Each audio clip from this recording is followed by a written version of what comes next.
Shalom Bapak Ibu, Saudara-saudari terkasih, kita akan lanjutkan akan kisah Ayub. Tentunya ini adalah bagian penutup dari kisah Ayub. Kalau kemarin kita sudah belajar bagaimana Ayub itu merespon akan perkataan-perkataan Tuhan, dan dia menyesal, dia sadar, dia bertobat. Pertobatannya seperti apa itu ada di dalam episode sebelumnya. Nah, sekarang kita melihat bagaimana proses Tuhan memulihkan akan hambanya itu. Saudaraku, bagi Tuhan untuk memulihkan akan kondisi ekonomi, kondisi tubuh yang sakit, menyembuhkan maksudnya, atau memulihkan apa saja, itu seperti membalikkan telapak tangan. Begitu, bagi dia. Ya, jadi kita harus ngerti itu. Tapi itu kalau Tuhan nunggu sampai hambanya itu sadar bahwa dia harus mengenal secara pribadi, bukan hanya dari kata orang. Nah, sekarang kita lihat, saudaraku, Ayub 42 ayat 7. Keadaan Ayub dipulihkan. Ini happy ending dari kisah Ayub.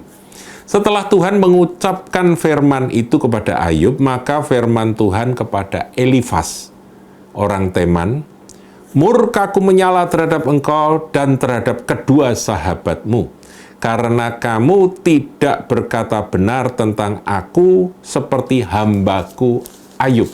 Nah, di sini Tuhan sepertinya menyatakan kepada Elifas dan dua sahabatnya yang datang pertama kali kepada Ayub ketika Ayub itu mengalami musibah, itu Tuhan itu dalam berbicara kepada Elifas itu, dia sepertinya mau katakan demikian, ini bahasa saya, saudara. Ayub itu hambaku yang berkata benar tentang aku. Kapan Ayub berkata benar tentang Tuhan? Bukankah sebelumnya Ayub sadar bahwa dia berkata tidak benar tentang Tuhan? Dia berkata benar tentang Tuhan setelah dia bertobat. Jadi Ayub bertobat dulu, dan Tuhan tahu. Tuhan menerima pertobatan Ayub, dan sudah selesai dengan hambanya Ayub. Tuhan berpekara dengan sahabat-sahabat dari Ayub yang datang untuk ikut berduka cita pada waktu itu, saudara, yang 3 sahabatnya, yang nanti disusul dengan yang keempat, yaitu Elihu.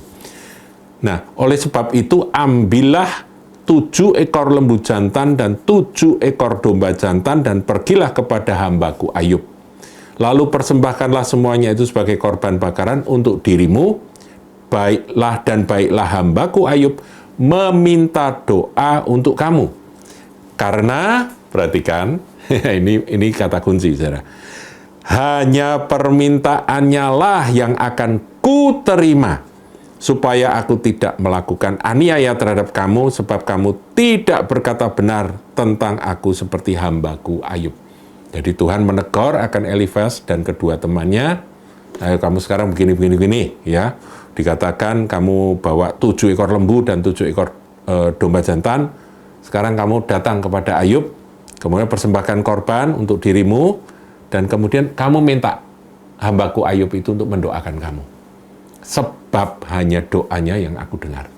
Saudaraku, kalimat ini dahsyat, saudara. Artinya apa? Setelah Ayub beres-beres dengan Tuhan, yaitu seperti episode yang lalu dikatakan bahwa aku tahu bahwa engkau sanggup melakukan segala sesuatu dan tidak ada rencanamu yang gagal, itu awalnya. Kemudian dia berkata, aku mencabut perkataanku karena aku berkata tidak benar tentang engkau. Dan dulu dengar dari kata orang saja aku mengenal engkau, tapi sekarang mataku memandang kepadamu. Setelah peristiwa itu, dia bertobat dan duduk dalam abu dan debu. Pada waktu itu, Tuhan melihat doa dari orang seperti ini. Aku dengar. Saudara, kita ini kadang-kadang kalau sudah punya pengetahuan firman, pengetahuan teologi, kadang-kadang kita sok, saudara. Tapi masalahnya bukan masalah pengetahuan kita tentang, wah, aku hafal Alkitab, aku ngerti ayat-ayat, aku memahami teologi ini, teologi itu. Bukan, saudara. Apakah kita mengenal dia secara pribadi? Itu yang paling penting. Doa orang yang mengenal Tuhan secara pribadi itu doa orang itulah yang didengar oleh Tuhan. Itu adalah pengertian dari ayat ini. Nah, kemudian ayat 9, maka pergilah Elifas orang Teman, Bildad orang Suah, dan Sofar orang Naamah, lalu mereka melakukan seperti yang difirmankan Tuhan kepada mereka, dan Tuhan menerima permintaan Ayub. Jadi Ayub mendoakan sahabat-sahabatnya. Karena Tuhan berkata hanya doa Ayub yang didengar. Mengapa Ayub doanya didengar? Karena Ayub sudah beres dengan Tuhan. Ya, dia sudah jumpa pribadi dengan Tuhan.